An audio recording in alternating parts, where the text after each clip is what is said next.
Now, another detail that I want to point out is how task type and effort driven will impact your resource calculations.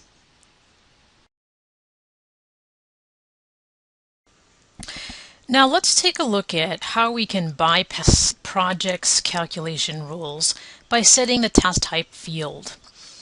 When you're on a task in project and you double click on that task, the task information dialog box opens up.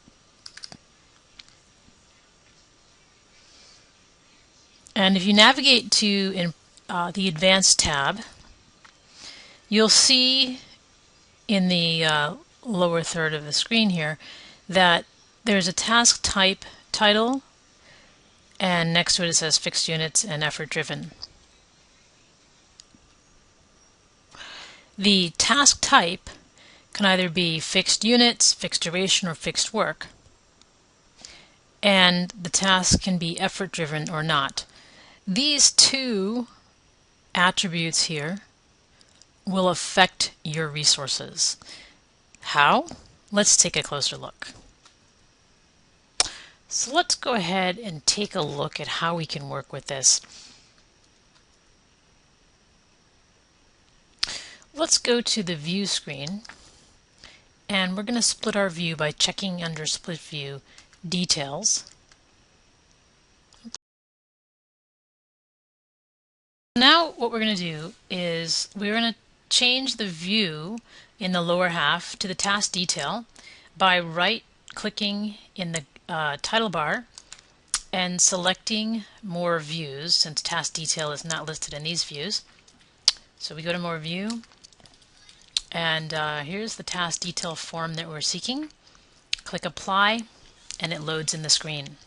So now let's take a look at one of our tasks. Let's say in your project schedule, task B, you find out needs to be completed sooner than 32 days.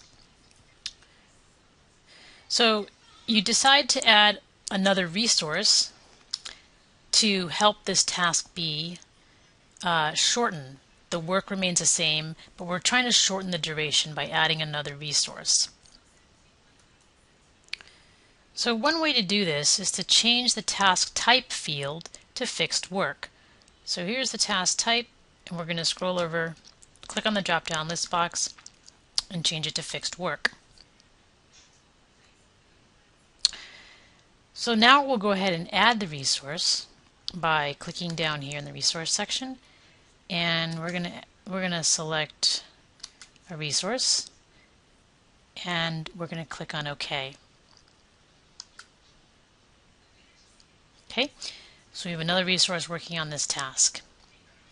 In this case, the duration dropped from, I'll hit undo so you can see, 32 days to 10 days, but the effort, the work involved, still remains the same. Now keep in mind also that the effort-driven checkbox, which is disabled right here, will also impact your resource availability.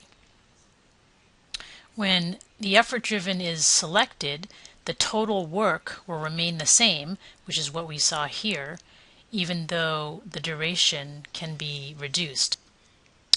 So effort-driven is typically the norm because the effort or the work involved in completing a task will usually remain the same, and you'll add additional resources to shorten the duration of the task. Now, there is another situation that if, for example, you have a meeting, and let's say this is a meeting to, I don't know, we'll walk through designs. Meetings are an example where you would not want to use the effort-driven paradigm because meetings basically are an example of a task that don't follow effort-driven. What happens in a meeting is that you can have multiple people participating, and that shouldn't affect the duration of the meeting. So let's say I just added a meeting here. We're going to call it Walk Through Designs, And I'll just say, yeah, walk through design meeting. Okay. And let's say you know who's going to be attending that meeting. Bill will be there, and we know the meeting will be a 2-hour meeting. Okay.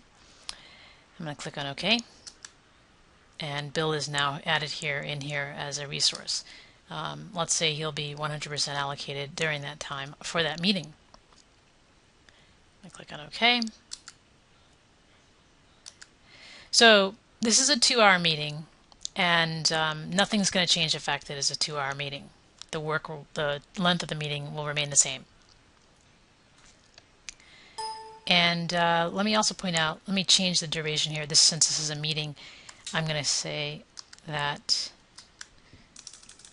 it is 2 hours. And in some cases, you may discover that effort-driven is selected. Since in this case, we do not want effort-driven to be selected, we're going to make sure that this is not checked. And I'm going to click on OK. So this is a 2-hour meeting. And we're going to add some additional resources to participate in the meeting. And actually, I'm going to type in a few names here. Kara,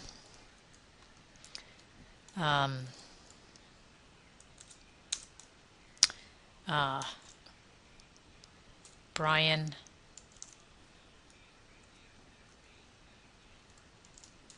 Syed, Mohan. Okay, and then I'm going to click on OK.